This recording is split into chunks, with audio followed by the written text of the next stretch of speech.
और अब बात करते हैं कवर स्टोरीज की।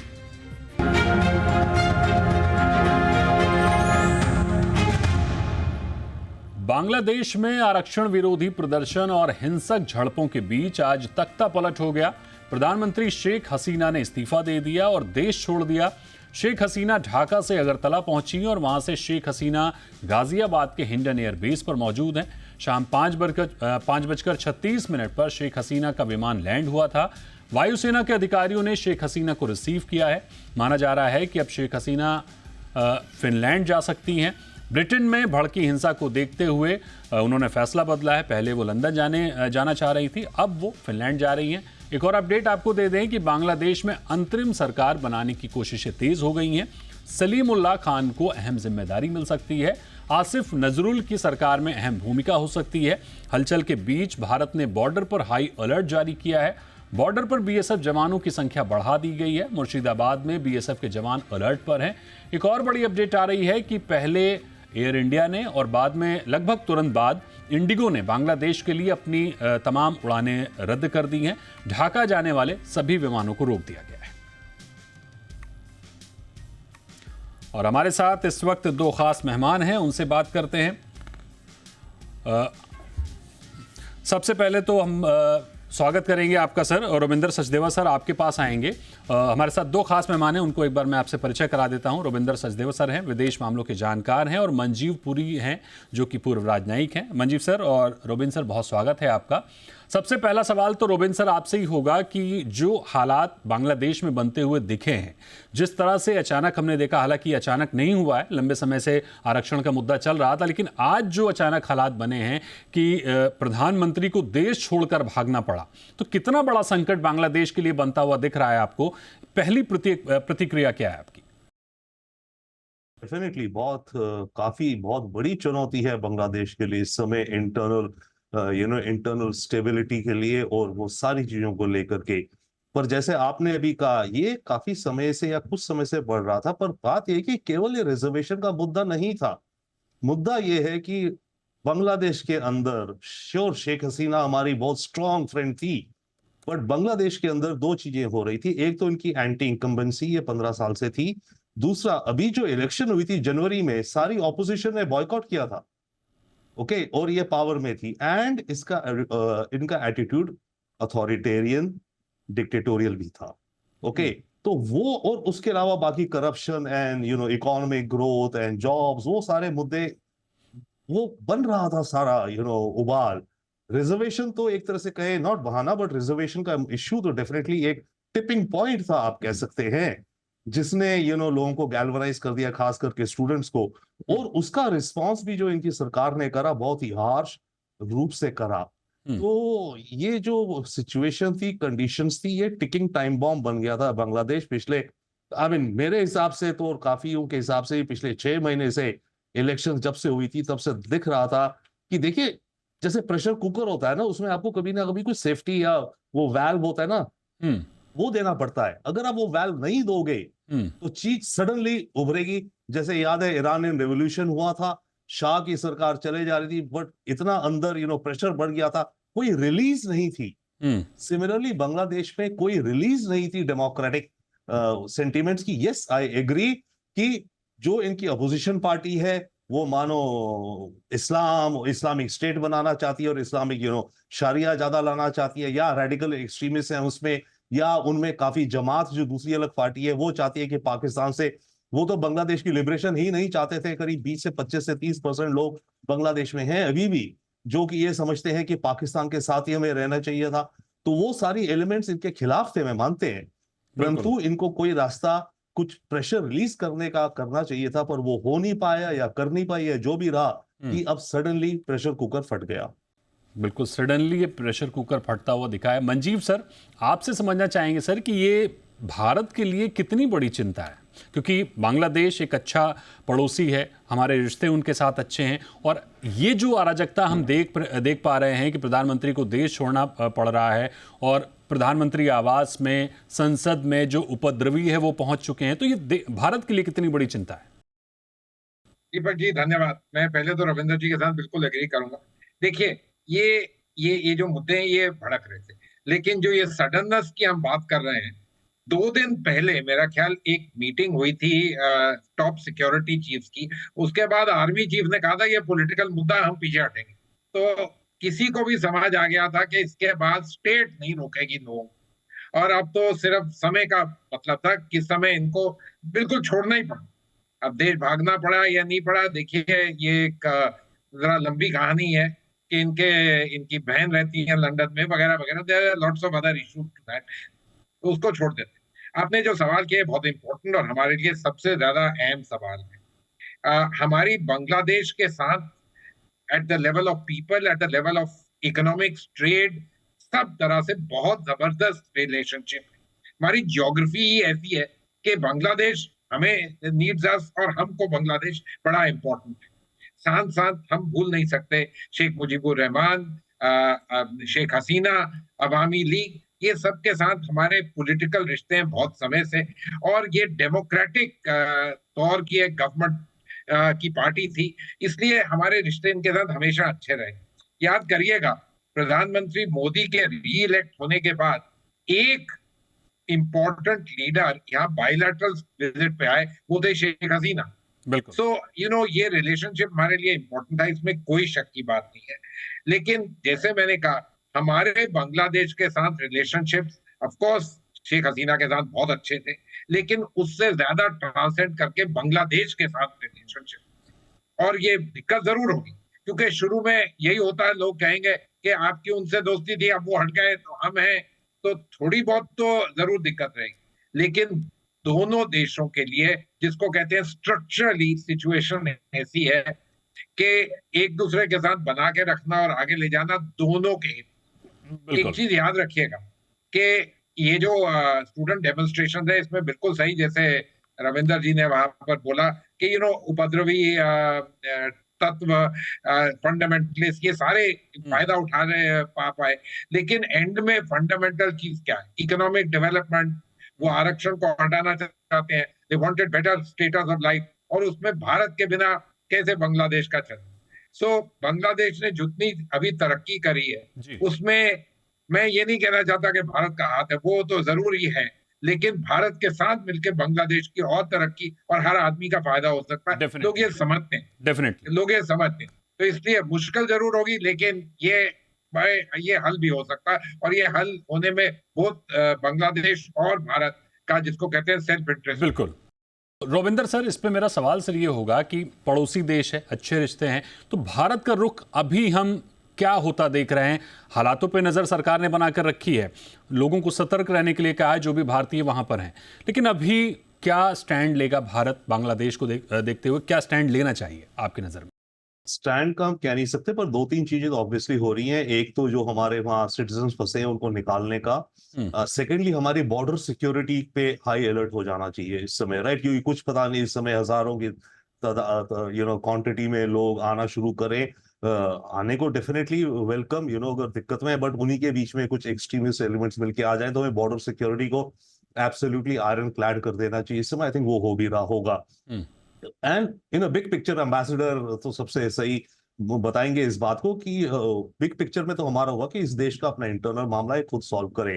परंतु एक क्वेश्चन इस समय चल रहा है, इनफैक्ट मैं अभी एक डिबेट में पहले था जहां था कि शेख हसीना भी जो इंडिया आई है, शायद ट्रांजिट कर रही हैं, कि शेख हसीना को इंडिया को इन्हें असाइलम यहां दे देना चाहिए। उसमें yes there are different views, but मेरा व्यू ये है, यस वो हमारी फ्रेंड हैं और उसको हम अच्छा करेंगे, बट अभी के लिए चुपचाप उन्हें किसी और कंट्री जाने दीजिए, क्योंकि अभी अगर हमने उनको यहाँ शरण दे दी रहने को, राइट, तो बांग्लादेश के अंदर जो गुस्सा अभी भी बहुत चल रहा है, ओके, शेख हसीना के खिलाफ और उसकी पार्टी के खिलाफ, वहां जो हमारे भारतीय फंसे हुए उनके प्रति ना उमड़ जाए वो गुस्सा या वायलेंस, राइट? तो फिलहाल के लिए तो आई थिंक शेख हसीना का ये जो क्वेश्चन है कि वो इंडिया में ही रह जाए या फिनलैंड जाए जैसे आप कह रहे हैं, या लंदन या किसी भी थर्ड कंट्री जाए, हमें उन्हें पूरी मदद करनी चाहिए।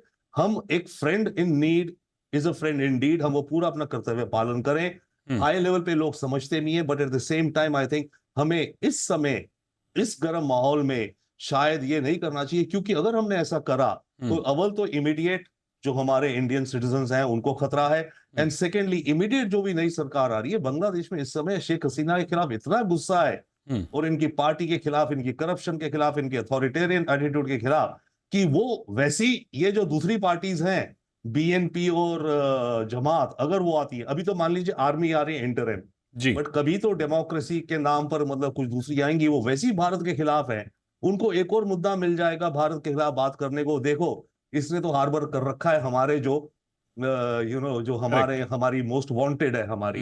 तो आई थिंक हमें शायद वो नहीं करना चाहिए, but definitely I will submit to wiser opinion of ambassador and others, but my gut feel is that we should not do it. बिल्कुल, बड़ी बड़ी अहम बात आपने कही कि वो जो गुस्सा है वो शिफ्ट ना हो जाए, वो ध्यान देने वाली बात है। जाहिर तौर पर सरकार इस पर काम कर रही है। मंजीव सर, आपसे मेरा सवाल ये होगा कि अगली लीडरशिप आप वहाँ पर क्या होती हुई देख रहे हैं? कहने को तो ये आरक्षण का मुद्दा है, कहीं इसके पीछे कट्टरपंथ की जो जड़ें हैं वो तो फूटती हुई नहीं दिख रही हैं? देखिए दीपक जी, ये जो आपने सवाल किया कि इसके पीछे और कौन है वगैरह, इसमें कोई शक की बात नहीं कि वो जो फंडामेंटलिस्ट हैं और बाकी जो लोग हैं वो इसका फायदा उठा रहे हैं और थोड़ी बहुत उनको स्पेस देनी पड़े। लेकिन मैं आपको I want to take you back 2006-7 वगैरह के समय, देखिए वहां पर भी बांग्लादेश में इस किस्म की चीज हुई।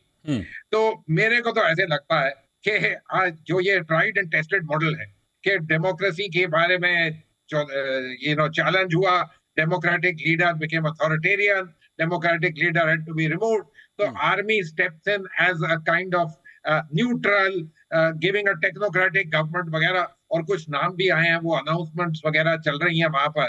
तो यही होगा। उसके बाद सवाल आता है कि वो हैंड ओवर करेंगे, डेमोक्रेटिक करने देंगे वगैरह। एक्सपीरियंस शोज के जल्दी में नहीं कोई कर, एंड में हो जाता, बांग्लादेश में हुआ आफ्टर, लेकिन इतनी जल्दी लगता नहीं है। तो देखना पड़ेगा वो किस किस्म की सरकार होगी। वो सरकार में विदाउट एनी डाउट ये टेक्नोक्रेटिक एलिमेंट्स तो होंगे, लेकिन in their own interest Bangladesh needs to keep a cap on fundamentalism. ये सच बात है कि बांग्लादेश में फंडामेंटलिज्म को प्रोत्साहन करने के काफी लोग हैं, पॉलिटिकल एलिमेंट्स हैं और भी बड़े एलिमेंट्स हैं, लेकिन in their own interest also they need to try and keep this under cover because it is good for that society जहां पर extremism नहीं, they have done all this progress क्योंकि वो एक inclusive society है, वो they have focused on doing things for the people, but at the end of the day leadership matters and what kind of leadership comes up in Bangladesh we have to see। लेकिन मेरा मानना तो यही है कि army का बोलबाला कुछ समय के लिए तो चलेगा। बिल्कुल, आर्मी का बोलबाला कुछ समय के लिए चलेगा। रुबिंदर सर, मैं इस चीज़ को और बेहतर तरीके से चाहूँगा कि आप समझाएं कि इस पूरे घटनाक्रम के पीछे की हिडन स्टोरी क्या है। क्या ये पूरा मामला कहीं और से संचालित हो रहा है? क्योंकि अभी तक हम देख रहे थे, कुछ समय पहले तक तो बांग्लादेश बहुत अच्छा कर रहा था, इकॉनमी बहुत अच्छा कर रही थी, करेंसी उसकी बहुत अच्छी मजबूत हो रही थी, एक ग्रोथ स्टोरी लिख रहा था। अब ये जो सडनली, मतलब जो पिछले कुछ समय में हुआ है उसको सडनली ही कहा जा सकता है, क्या ये संचालित कहीं और से हो रहा है? स्क्रिप्ट कहीं और लिखी गई है? Thank you. मेरा व्यू नॉर्मली ये रहता है कि दुनिया इतनी कॉम्प्लेक्स है, चीजें इतनी कॉम्प्लेक्स है कि कोई एक अकेली एंटिटी स्क्रिप्ट नहीं लिख सकती, ना ही संचालित कर सकती है। परंतु हाँ, जो हो रहा होता है उसमें जो वेस्टेड इंटरेस्ट हैं वो अपना कंट्रीब्यूशन कहें या अपना दखल अंदाजी करते हैं। तो इसमें डेफिनेटली यस, पाकिस्तान की इंटेलिजेंस कहा जाता है, and definitely is there also ISI का भी रोल है इसमें। Definitely yes, non state actor जो इस्लामिक आतंकी ग्रुप्स हैं उनका भी रोल है, जो फ्रिंज एलिमेंट्स हैं जो बांग्लादेश को एक इस्लामिक स्टेट बनाना चाहते हैं। इसमें कहीं ना कहीं चाइना का भी कुछ रोल है, पैसे का या किसी चीज का। तो ये मल्टीपल फैक्टर्स हैं जो कंट्रीब्यूट करे हैं विदाउट डाउट। अब क्योंकि कंडीशंस राइट थी, कंडीशंस एकदम तैयार थी इस तरह का माहौल बनने के लिए, टू सम एक्सटेंट और टू अ गुड एक्सटेंट, और कम से कम 50% because of Sheikh Hasina's politics and जिस तरह से वो देश चला रही थी, अथॉरिटेरियन एंड डिक्टेटोरियल। इन्होंने बहुत सख्त रूप से पुलिस इस्तेमाल करी अपने ऑपोजिशन के खिलाफ, ये अभी नहीं, पिछले सालों भर से, राइट। तो वो सारा जो था, और उसके ऊपर यस, इन सब प्लेयर्स को चांस मिला, इन्होंने करा, तो स्क्रिप्ट बन गई। बट आई वुड नॉट से, और स्क्रिप्ट को बनाने वाले मल्टीपल ऑथर्स हैं, यू कैन से, बट किसी एक ने अकेले नहीं करी। Also secondly your point is very valid. World bank तो बांग्लादेश को एक सक्सेस स्टोरी बताता है, बताता था अप टिल ईयर अगो और सो, कि देखिए कैसे कंट्रीज पॉवर्टी रिमूव करके कैसे आगे जाती हैं इत्यादि। और कुछ चीजें डेफिनेटली बांग्लादेश में बड़ी अच्छी हुई, ग्रामीण बैंक का जैसे मानिए, ओके, और गारमेंट इंडस्ट्री इनकी जैसे चली। बट उसमें फिर ये था कि गारमेंट इंडस्ट्री में प्रॉपर रेगुलेशंस नहीं है। ग्रामीण बैंक की आप बात करते हैं, बात चल रही थी कि मोहम्मद यूनुस को, शायद एक रिस्पेक्टेड नोबेल लॉरिएट है, उसे इंटरिम पीएम की कोई बात चल रही थी। बट शेख हसीना की सरकार ने तो मोहम्मद उस यूनुस के अगेंस्ट केसेस चला रखे हैं करप्शन के इस समय। ओके, तो ये बड़ी multiple factor. Last point I से वन मोर थिंग, आर्मी का क्योंकि जिक्र हो रहा है, देखिए बांग्लादेश की आर्मी जो है ना, ये कुछ हद तक या काफी हद तक पाकिस्तान की आर्मी की तरह है। ओके, जैसे पाकिस्तान की हम बात करते हैं ना, उनकी फौजी फाउंडेशन है जो अलग, जो सिनेमा हॉल्स चलाती है, शिपिंग लाइन चलाती है, सिनेमा घर चलाती है, खूब पैसे कमाती है, रिटायर होके सब वहीं जाके इनके आर्मी जनरल बैठ जाते हैं, बड़ा बड़ा मोटा पैसा कमाते हैं। बांग्लादेश का भी सेम हाल है, इनकी भी एक फाउंडेशन है आर्मी की, उसका मैं नाम भूल रहा हूँ, सम संस्था। उसकी, इनका डिफेंस बजट है करीब $3.6 बिलियन या 4 बिलियन मान लो। उस संस्था का एनुअल टर्नओवर है करीब $2 बिलियन, और वो प्राइवेट लिमिटेड कंपनी है। उसमें सरकार का एक शेयर है, तो सरकार का जो शेयर है करीब 40%, वो प्राइवेट लिमिटेड जो भी मुनाफा कमाती है 40% उसका वो दे देती है आर्मी वेलफेयर फंड को, किसी को 60% अलग रहता है। तो बांग्लादेश की आर्मी का भी बहुत इंट्रेंच्ड इंटरेस्ट है, शेख हसीना के साथ थे, को एग्जिस्ट कर रहे थे। अब डेफिनेटली यस, जैसे मास्टर अगेन कह रहे कि स्क्रिप्ट है कि लीडर गया, आर्मी आई, आर्मी कब तक रहेगी, यस हमें पता नहीं इनकी क्या नीयत है, कब तक रहे। ठीक बात, बड़ी बड़ी अहम बात आपने कही। मंजीव सर, इसी पर मेरा सवाल ये होगा कि जैसा कि रोबिन सर ने बड़ी स्पष्टता से बताया है कि जो हालत पाकिस्तान में है कि सेना एक तरह से गवर्न करने की कोशिश करती है, वहाँ कर ही रही है, वैसे वैसे ही कुछ हालात इधर बनते हुए दिख रहे हैं। यानी जो बांग्लादेश जो अभी तक ग्रोथ स्टोरी लिख रहा था, अच्छी अर्थव्यवस्था के तौर पर उसको देखा जा रहा था, अब क्या सेना के काबिज होने के बाद एक डाउनफॉल दिख रहा है आपको? देखिए दीपक जी, ऐसा है, लोग कहते हैं कि वेरी स्टेबल सोसाइटी, उनमें ग्रोथ का ज्यादा चांस होता है। I don't want to say anything else. देखिए, शेख हसीना 10 साल से ज्यादा प्राइम मिनिस्टर, तो पाकिस्तान की आर्मी का जो रविंदर जी ने अभी जिक्र किया, ये बिल्कुल सही है कि वो लेगेसी उनकी बिल्कुल वैसी है। और आफ्टर ऑल पहले फौज ने सरकार संभाली भी है बांग्लादेश में, लेकिन पिछले 10 साल से तो उनका कोई बोलबाला नहीं था। इनफैक्ट अभी भी फौज के जो सबसे ऊपर के लोग हैं वो सारे शेख हसीना के चुने हुए लोग हैं। लेकिन परिस्थिति कुछ ऐसी है कि जब ये सिचुएशन हुई तो उनको मौका लगा। अब वो, उन्होंने शायद कभी सोचा भी नहीं होगा कि हमारी चांस आएगी या मेरे टर्न पे ये हो पाएगा वगैरह, लेकिन अब आ गया चांस, तो क्यों नहीं लेंगे। इसका बिजनेस पे क्या इम्पैक्ट होगा, वो देखिए, शुरू में तो जरूर लोग ये पूछेंगे, कहेंगे कि भाई हुआ क्या, व्हाट इज रॉन्ग एक्सेट्रा। लेकिन एक चीज याद करिएगा, शेख हसीना की ये फंडामेंटलिस्ट वगैरह के साथ जो भी इश्यूज थे वो अलग बात है, लेकिन वेस्टर्न वर्ल्ड जो था वो भी उनसे कोई खास खुश नहीं था, क्योंकि वो कहते थे कि इन्होंने जो इलेक्शन की, वो इलेक्शन जो है वो फेयर नहीं थी, उसमें पार्टिसिपेंट नहीं हुई, ह्यूमन राइट्स की वायलेशंस हैं, ये सारी मुद्दे हैं बीच में। इट विल ऑल डिपेंड कि ये जो अभी इंटरिम गवर्नमेंट ही कितने जल्दी मैटर को, जिसको कहते हैं, थोड़ा सा ठंडा कर लें जी, आराम से कर लें। और मैं मानता हूं perhaps most important for me, अगर रेट्रीब्यूशन, वहां पर कोई इस किस्म की चीज अगर इसको कंट्रोल कर लें, शांति कर लें, तो हो सकता है 3-4 महीने में ये लोग इसको स्थायी कर लें। और उसके बाद जो बांग्लादेश के जो जिसको कहते हैं एक्चुअल abilities हैं to be able to take their economy forward, all those things remain and there is no reason why they should not be able to take these things forward.